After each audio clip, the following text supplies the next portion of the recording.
Suspense au Havre, la ville est candidate au patrimoine mondial. La décision sera prise dans quelques heures par l'UNESCO. Le centre-ville, vous le savez, a été détruit et entièrement reconstruit après la Seconde Guerre mondiale. Il est considéré aujourd'hui comme un modèle d'architecture contemporaine. Daniel Wolfram, Frédéric Basile. À première vue et vue de loin, rien de très attrayant au Havre. Une ville des années 50 avec ses blocs d'immeubles et ses grandes avenues. À première vue seulement. Si l'on s'approche, des formes et des perspectives originales se dessinent dans ce que l'on appelle l'architecture de la reconstruction.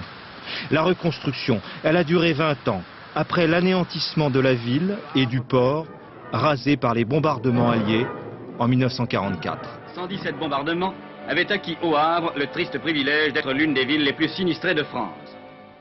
Il fallait repartir à zéro, imaginer une autre ville. Ce fut l'œuvre de cet homme, l'architecte Auguste Perret. Il choisit pour le Havre son matériau de prédilection, le béton qu'il savait travailler en artiste.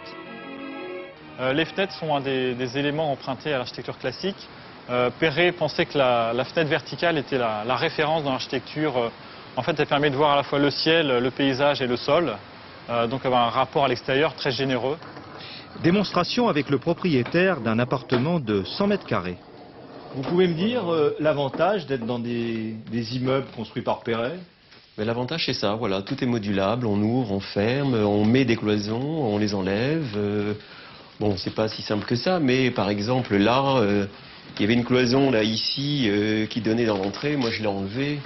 Le logement modulable, autre création avant l'heure d'Auguste Perret au Havre.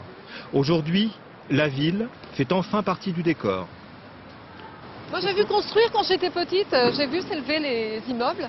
Et maintenant j'aime bien, je trouve que c'est organisé, c'est harmonieux. Je trouve que ça fait un peu ancien. Déjà ancien? Ouais. C'est le privilège de l'âge, les années 50 et les monuments phares de l'architecture en béton si longtemps décriés, aujourd'hui reconnus au plus haut niveau.